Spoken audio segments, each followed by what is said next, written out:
Hello, I'm Avadut Das, your personal subconscious clairvoyant mind trainer. Today, our topic is how do we do mind-to-mind communication, especially with those people who are not listening to us, who are not being obedient, especially our own children, our students in case we are a teacher. Or it is effective actually anywhere and everywhere in our life, in our social life, in our spiritual life, in our personal life, in the housing society where we live, in the local community, everywhere we can do our mind-to-mind communication for effective relationship building, as well as for making those people follow our advice which they are supposed to otherwise follow, like our children are supposed to follow their parents' guidance, students are supposed to follow their teachers' guidance. So wherever we have the right to communicate, there we can communicate effectively. For payment collection, for communicating with your junior staff, or communicating with laborers. So how do we do this mental communication? How do we communicate effectively? We have to do this in several steps. Step 1 is to enter deep meditative level of our mind. So when our brain frequency reduces and mind goes to a deeper level of awareness, that is when we can begin doing mental communication. So for that, first we'll think about the blue color, as if in this universe everything is blue in color, as if there exists no other color. So you have to take a deep breath and slowly exhale, and while exhaling mentally visualize everything to be blue. Then take another deep breath and slowly exhale. While exhaling, simply think mentally everything is green. Then take another deep breath, and while exhaling, mentally visualize or think that everything in this universe is red in color. We are going specifically with these three colors because human eyes have something called rod cells and cone cells. There are three types of cone cells which capture three different frequencies: the blue, green and red. That is why this blue, green and red are considered primary colors as far as biology is concerned, human biology is concerned. In print media, primary colors may be something else. In some other digital media, the primary colors may be something else. But biologically, these three are called primary colors: blue, green and red, and that too specifically in this order. Remember the 7 colors of rainbow, or with a prism, once you take the white color and break it into 7 colors, the colors are violet, indigo, blue, green, yellow, orange, red. So out of these 7 colors, the blue comes right in the beginning, then comes green, then comes red. So blue has higher frequency, green has moderate frequency and red has very low frequency. Frequency means how frequently this wave cycle appears in 1 second. That is, the measurement unit is CPS, cycles per second. Coming back to our mental communication. So we take a deep breath, while exhaling, mentally visualize and think blue color everywhere. Take another deep breath, and while exhaling, mentally visualize and think about the green color everywhere. Take another deep breath, and while exhaling, mentally visualize and think about the red color everywhere. So this way our brain frequency goes down. Now we tell ourselves that today or tonight or someday or some night I will do mind-to-mind communication with so and so. So whenever is the most appropriate time for me to communicate with so and so, inform me at that point of time. So I'm telling this to myself. So my subconscious mind will go and scan my future and also scan the future of the target person. And whenever it is the most optimal state where I am in the best condition to give and that person is in the best condition to receive, at such a time our subconscious mind will make our conscious mind aware of it. So what we can do is, before falling asleep, we give this instruction to ourselves that I will wake up at the most appropriate time when my mental communication with so and so will be the most effective, most optimal, and go to sleep, and then automatically will wake up.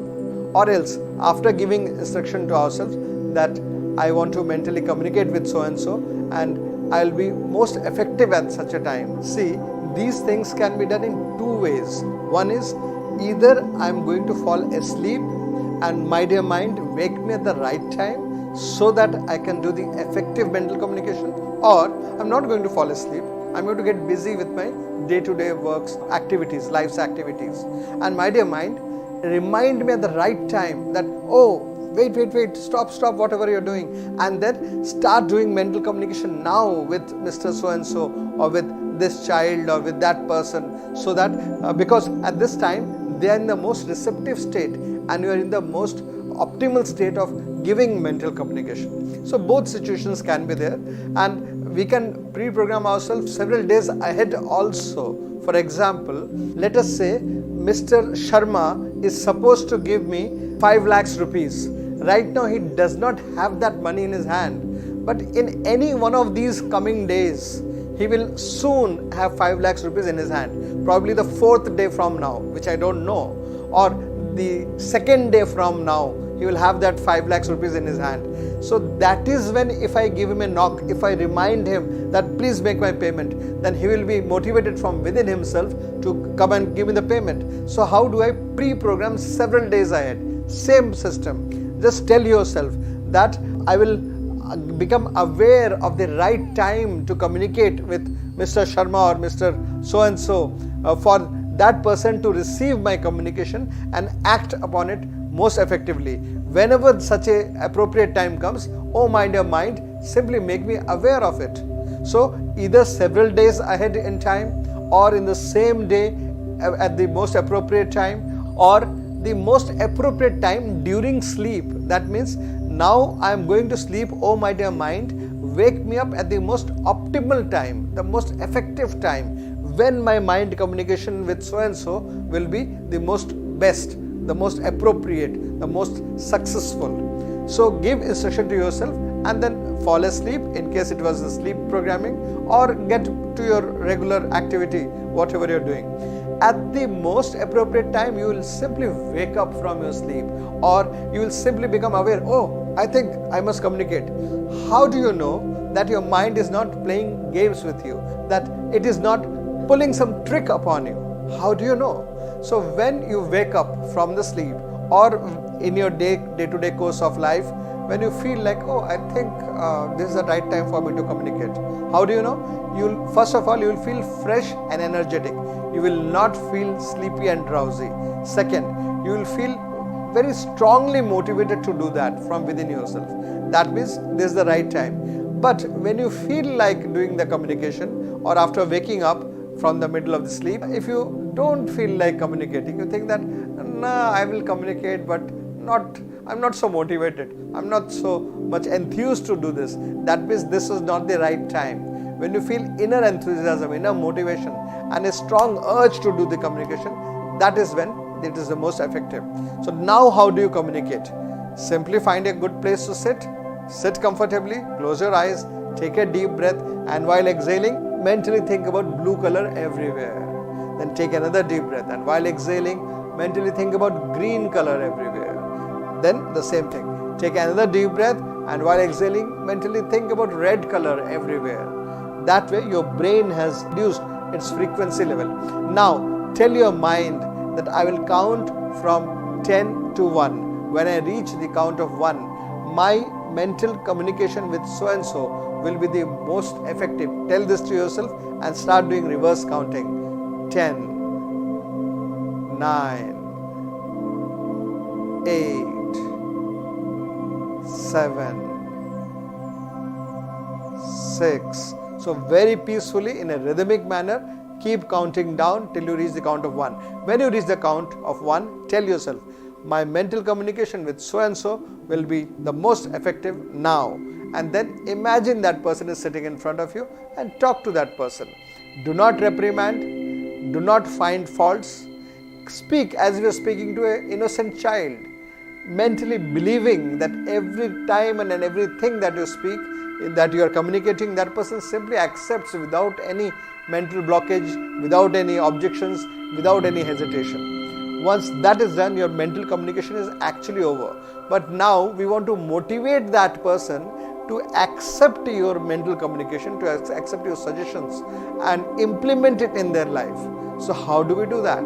For that, simply think about that person after that blue color, green color, red color, after doing it freshly, think about that person, think of yourself, and imagine from your brain your thoughts, your feelings about what he must do now, that is traveling towards him, padded or covered in violet color. So this is mental communication effectiveness. So my intention, my desire is that whatever suggestions I have given you, that means at the right time, appropriate time, the way you are supposed to do, please do it. Do that thing. That means be obedient, or follow the advice that is given to you. Actually start implementing it. So for that we are sending violet color light from our brain to the brain of the targeted person, as if that person is right in front of me. And mentally then we visualize that the person is actually implementing the advice that I have given to that person. That means you have given to that person. That person is making you the payment or following the guidance that you have suggested, and they are doing it happily and peacefully in the best interest of all concerned. It doesn't harm them, it doesn't harm you, it doesn't harm anyone else. In everybody's benefit, mutual benefit, this result begins to come. That's all is the mental communication. That is all that you do for ensuring obedience from those who are supposed to be obedient, like your children. As far as you are concerned, as a parent or a guardian, or students, if you are a teacher, they are supposed to be obedient towards you. Whatever you are guiding, they are actually supposed to follow that. So when they were not doing that, you do this thing. And also do mental communication for payment collection, for other relationship improvement, spiritual improvement, various places we can do mind-to-mind communication. So this was one of the powers of the subconscious mind. Our subconscious mind has several other powers like time distortion, time regression, time progression. What is time distortion? Expanding the experience of time, which means in 1 hour of time in your wristwatch, you would have experienced 2 to 3 hours of time in your own life. Thus you can study more, thus you can get more time to heal yourself, thus you can relax more, you can rest for a while in your busy schedule. So this is time distortion. We are expanding the experience of time, or we can contract, we can make the experience of time very small. Let's say you are in a 2-hour flight, reduce it to 15 minutes, so that in your experience barely 15 minutes have passed when the flight had taken off and now it is landing, whereas actually 2 hours have passed. Or you are waiting for somebody, or you are taking some public transportation, or because of some natural disaster or natural calamity, the vehicle cannot leave at the right time. The vehicle is delayed by 6 hours. So what do you do for these 6 hours? Let us say you are not in a position to go back home. You have to wait there only at the stop. So just the 6 hours, contract it down to half an hour. So you just waited for half an hour in your own feelings, in your own body. Your body will behave accordingly, your mind will behave accordingly, and you will feel it was barely a small stop, half an hour of stop, whereas 6 hours have actually passed by. So time regression, going back in time, time progression, going forward in time, OBE or out of body experience, that is coming out of your body, astrally traveling out of your body and experiencing this world separate, independent of your body, where you realize, you get to experience that you are not this body, you are beyond this body. Your existence is not bound by the limitations of this body. That means whatever the body can do, that is not what you can do. You can do beyond what your body can do. Wherever your body can go, that is not your limitation. You can go beyond where your body can go. Whatever your body can experience, that is not your experience. That is what is your binding because of the body. Actually, you can experience far more than that. For example, let us say our human eye can actually, technically speaking, experience light within the spectrum range. But there is ultraviolet, there is infrared, there are X-rays, gamma rays that we cannot see. But by applying the subconscious power of our mind, by going out of our body, we get to free ourselves from the bindings of the sense input that happens through our bodily senses. Now you can experience truth beyond what your body can perceive. thus you can see more, thus you can taste more, thus you can smell more, thus you can touch more. You can experience the world in a much more deeper, finer and much more variegated manner. So this gives you an understanding that I am not this body. Thus all the sufferings of this body, all the pain of this body, the miseries that associate itself because of this body, you are able to make yourself free from all this and live life in a much more higher dimensional level, where you can forgive easily, where you do not hold grudges for practically any time. You remain peaceful, you remain happy and blissful from within. So for spiritual growth, you can utilize the power of your subconscious mind. You are able to do remote viewing, remote influencing. You are able to travel across vast distances across time to experience historical events that have happened in the past, personally experience them, to study geography, cosmology, the planetary systems, the various energies. You are able to do all that because you can free yourself from the bindings of this body. Learn all these things in our 2 days training program. Kindly contact my office, call up 9836 338 102 between 11 o'clock to 5 p.m. any day other than Monday, and find out how you may attend this training, either by attending it personally or on camera. Keep watching this program, Power of the Subconscious Mind, every day morning at 7 a.m. and evening 5 p.m. Until the next time, bye.